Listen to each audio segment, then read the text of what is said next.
हाँ भाई, चलिए आज हम लोग सीखते हैं बोर्स रेडियस का डेरिवेशन। क्लास 12 बोर्ड एग्जाम के लिए बहुत ज्यादा इंपॉर्टेंट बोर्स रेडियस का डेरिवेशन।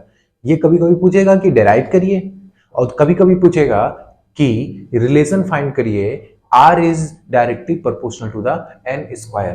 तो या तो डेरिवेशन पूछेगा बोर्स रेडियस का, या फिर क्या कहेगा कि रिलेशन फाइंड करिए R is directly proportional to n square. समझते हैं R is directly proportional to n square. इसको प्रूफ कैसे करेंगे? यही क्या है, bourse radius.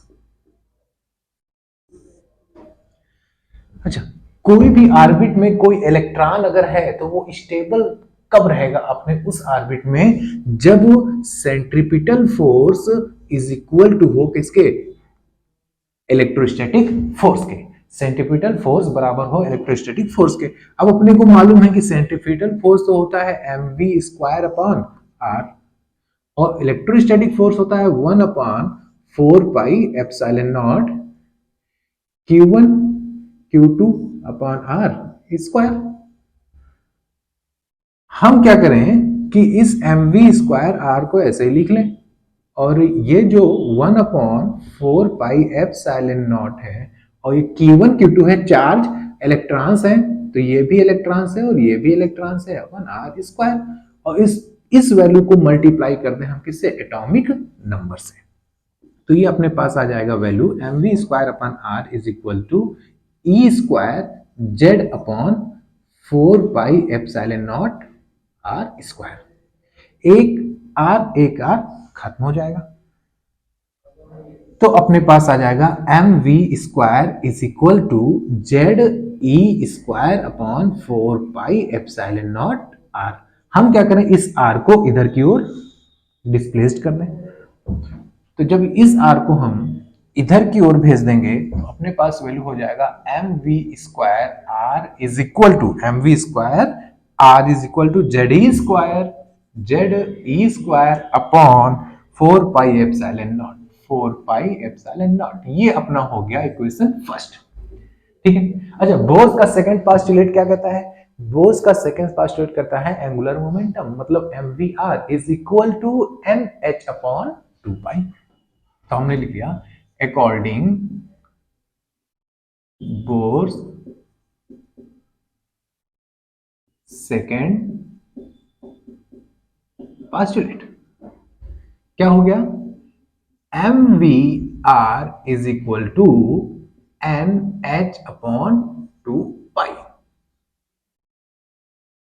mvr is equal to nh upon 2 pi. अब एक बात बताओ, हमको कुछ भी करके यहां पे इस वैल्यू को प्लेस करना है, तो हम क्या करें? यहां पर हम क्या करें कि सारी दोनों तरफ की वैल्यूज को स्क्वायर कर दें। Squaring both side. जब हम दोनों साइड स्क्वायर कर देंगे तो वैल्यू अपने पास हो जाएगा mv²v²r²n²h²2² है ना? अब m²v² आ रहे हैं, यहां पे mv² आ रहे हैं, मतलब m स्क्वायर में नहीं है, r स्क्वायर में नहीं है, तो हम यहां पे m और r को अलग अलग लिख दें। हम इस m² को m इंटू m लिख दें, v² को ऐसे ही रहने दें, और r² को r इंटू r लिख दें, कोई दिक्कत नहीं। इज इक्वल टू क्या हो जाएगा? n² upon 4 पाई²। अब यहां पे देखो mv²r, यहां भी है mv²r, इसको मान लो इक्वेशन सेकंड, है ना? अब इस इक्वेशन सेकंड में mv²r जो है यहां पे हम प्लेस करेंगे इस वैल्यू को, तो अपने पास आ जाएगा m इंटू mv²r किसके बराबर है? ZE² upon 4 pi epsilon naught into r is equal to n²h² 4 पाई², है ना? अब जो चीजें यहां पे कटने लायक है उनको हम क्या करेंगे? काट देंगे।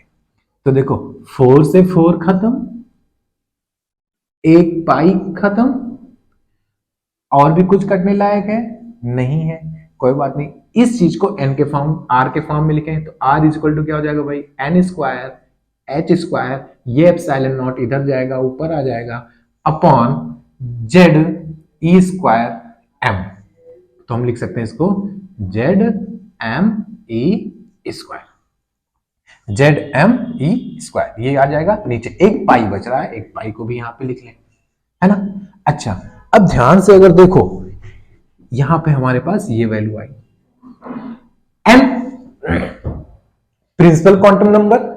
फर्स्ट ऑर्बिट के लिए अगर बात करें, फॉर फर्स्ट ऑर्बिट, तो भाई फर्स्ट ऑर्बिट के लिए एन की वैल्यू क्या हो जाएगी 1, और जब एन की वैल्यू यहां पे हम पुट करेंगे कितना 1, तो ये हम अगर पुट करें r is equal to 1 square is equal into H square epsilon naught upon Z M E square pi.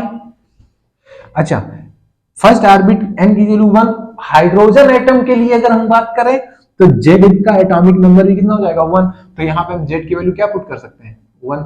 अच्छा, तो ये आर क्या हो जाएगा H square epsilon naught M E square पाई।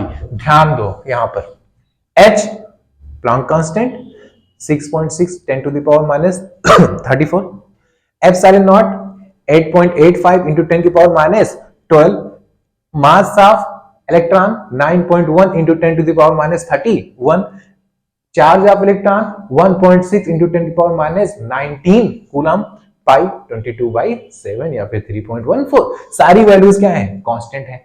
जब यहां पे हम ऑल वैल्यूज को पुट करेंगे और सॉल्व करेंगे तो आर की वैल्यू यहां पर अपने पास आ जाएगी कितनी 0.53 एंगस्ट्रॉम।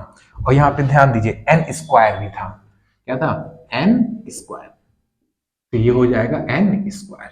तो radius is equal to 0.53 angstrom into n square. तो ये तो कांस्टेंट वैल्यू है, तो R is directly proportional to किसके हो गया एन स्क्वायर। देखो ध्यान से, यही चीज तो प्रूव करनी थी, R is directly proportional to n square. तो फॉर फर्स्ट हमने क्या पुट किया यहां पे 1 वैल्यू पुट किया एन की, और वैल्यू क्या पुट किया जेड की 1, तो आर इज इक्वल टू क्या है 0.53 एंगस्ट्रॉम। एन की जगह क्या पुट करेंगे 1 का स्क्वायर, तो आर की वैल्यू क्या हो जाएगा 0.53 एंगस्ट्रॉम।